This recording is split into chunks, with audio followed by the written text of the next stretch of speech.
New tonight, Plano's new move to attract the Dallas Stars and what's being done to keep them in Big D. They'll never change the name to the Plano Stars. I don't know why they would even consider that. Running toward a goal, competing in the Boston Marathon with only one lung while battling cancer and Parkinson's. This has been the hardest thing of anything that I have been through, but I am going to do it. Days away from the primary and a warning from Tarrant County officials how a shortage of poll workers could impact you. Well, we got the tour of McKinney TKI, the newest commercial airport here in North Texas, and there are some things that you'll find in this airport you won't see anywhere else. Finally, I have some rain back in my forecast. It's next week. I'll have the details coming up. Well, we're going to start with breaking news in El Paso, where the Defense Department just shot down a Customs and Border Protection drone. That prompted the FAA to impose temporary flight restrictions over the airspace, but it does not include commercial flights. Kevin Reese is monitoring the incident. He's live in the newsroom to bring us up to speed. Well, here is what we know so far.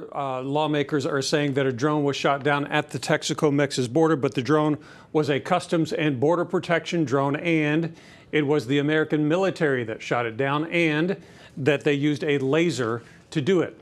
This happened near Fort Hancock, that's 50 miles to the southeast of El Paso. As a result of this, the FAA has issued a temporary flight restriction over Fort Hancock through June 24th for security reasons, they tell us.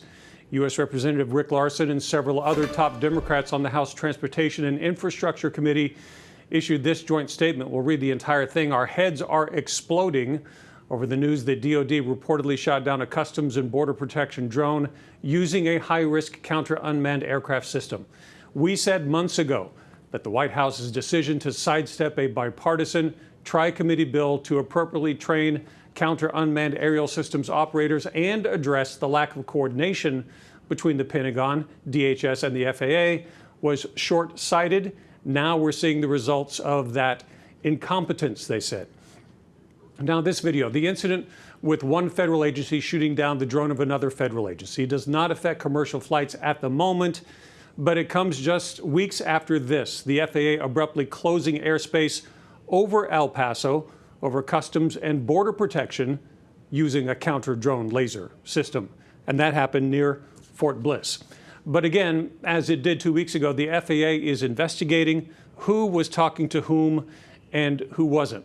We'll keep tracking this as well. In the newsroom, I'm Kevin Reese. Absolutely. Our thanks to you, Kevin, with the very latest on News 8 Daybreak tomorrow. Well, Plano just upped the ante in its fight to steal away the Dallas Stars. A Dallas City Council member tells us Plano made the team an offer. Now it's up to Dallas to find a way to keep them. Dallas City Hall reporter Cole Sullivan is live outside the AAC with how this could all happen, Cole. Well, Cynthia, these Mavs fans know that it's more than likely they'll have a new home court somewhere in the city of Dallas in the next few years. But time is running out for the city to make a deal with the Stars, especially after the news that Plano already has an offer on the table. We knew the game for the Stars was on.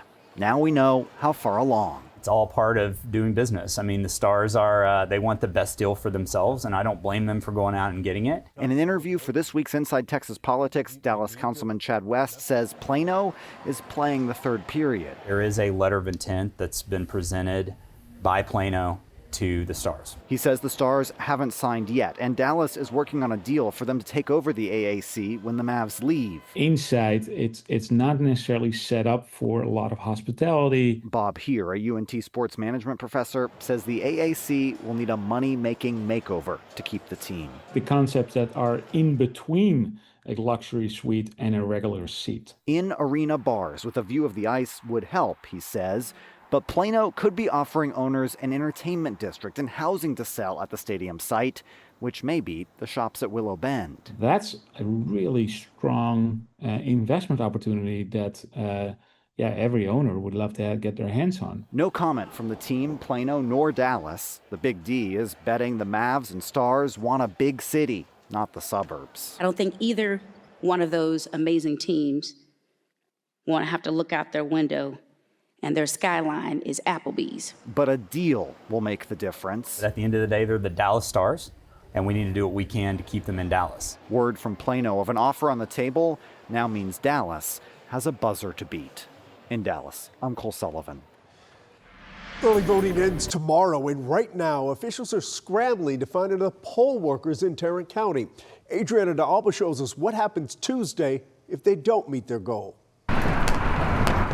The Texas primary election day is getting closer, and in Tarrant County, there are still not enough poll workers to staff every polling location for the March 3rd primary. Officials say at last check, they were short roughly 200 clerks and 20 judges. This is the first time that we've really had a shortage like this close to the election. That's Tarrant County Elections Administrator Clint Ludwig. So why the gap? Ludwig points to a long stretch of recent elections and the fact that this is not a presidential year. What are you all doing to try to fill these spots at this point? So I know the parties are working really, really hard. We've jumped in, my team. The county says it's holding trainings this Friday and Saturday for new poll workers. But if positions are not filled, there could be consequences. So the worst case is if I don't have people to open a polling location, I can't open it. Officials say a Republican and a Democratic judge are required to run each site. The county plans to have 199 voting locations on Election Day in total. We've got to have a judge and a judge, really, in order to open the location. And without enough clerks, he says wait times could be longer. If 20 judges are still missing, would that mean maybe 20 locations close? Potentially, yes. Ludwig says the busier locations are staffed first. Recruitment continues daily. How concerning is it? For me, I'm concerned because we want everything to be open that we said that was going to be open. In Tarrant County, I'm Adriana D'Alba. Stay with WFAA Tuesday night as results start coming in. Our political team will be live at campaigns across Texas, and a panel of experts will break down the numbers all night long. Our coverage on WFAA Plus begins when polls close at 7 p.m. and the streaming app is free to download to your TV. New tonight, Irving is the latest city to cancel a special election on the future of DART. In the last 2 hours, Irving City Council approved a new interlocal agreement with DART and rescinded its special election set for May. This comes as the new deal offers cities more sales tax revenue and a seat on DART's board. Now, along with Irving, Plano, and Farmers Branch also withdrew their DART special elections. But as of now, Addison and Highland Park voters will still decide whether to remain DART member cities. You're about to meet a woman who conquered 100 marathons, outran heat, hills, and her own doubts. But as Arnold Payne shows us, this next race is less about a medal than proving she's still in it.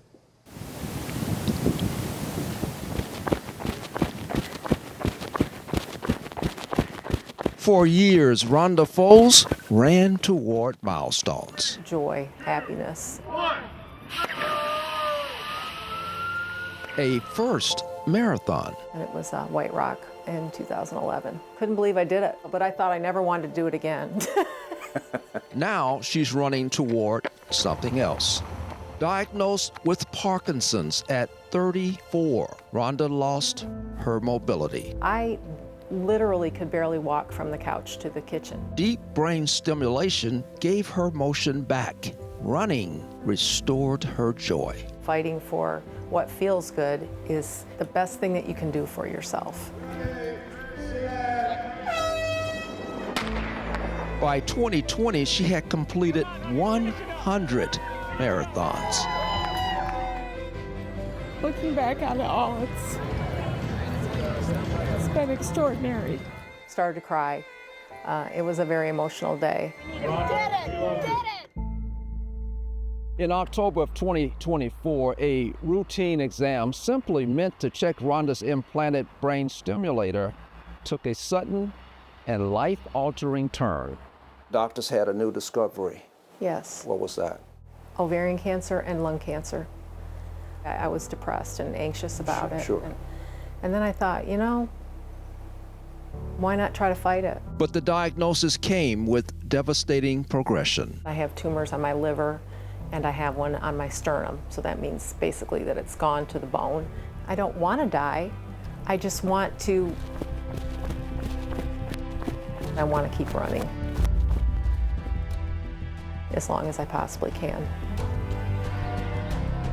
I like the old farm equipment. As you think about all the history and how long things have lasted, you know, it's amazing. Even in the worst moments, perspective is still a choice. You can always look for the bad, but it's so much better if you look for the good, and regardless of what life is like, you know. That's why I'm glad right now I have the training plan for Boston, because I know what I have to do every day. Chemo ends training plans, so Rhonda made a decision to stop.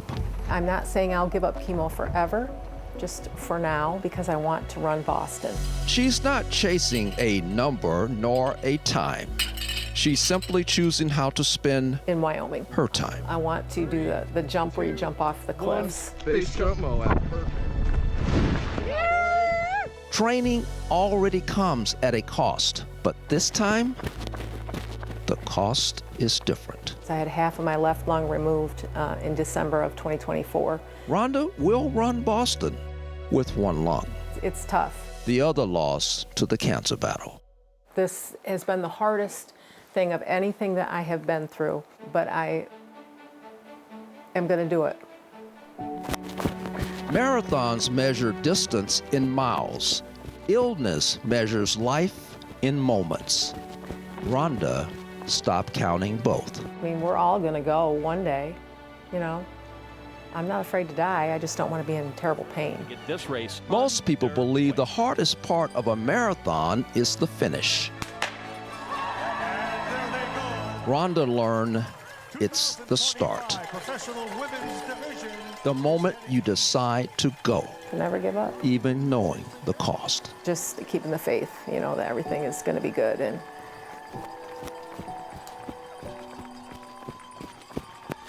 in Dallas, I'm Arnold Payne.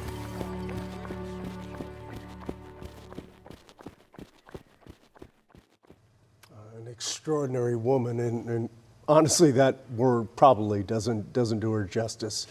Rhonda says this will be her 12th Boston Marathon and 126 overall, but she told us it'll probably be her last, given how much the training now takes out of her.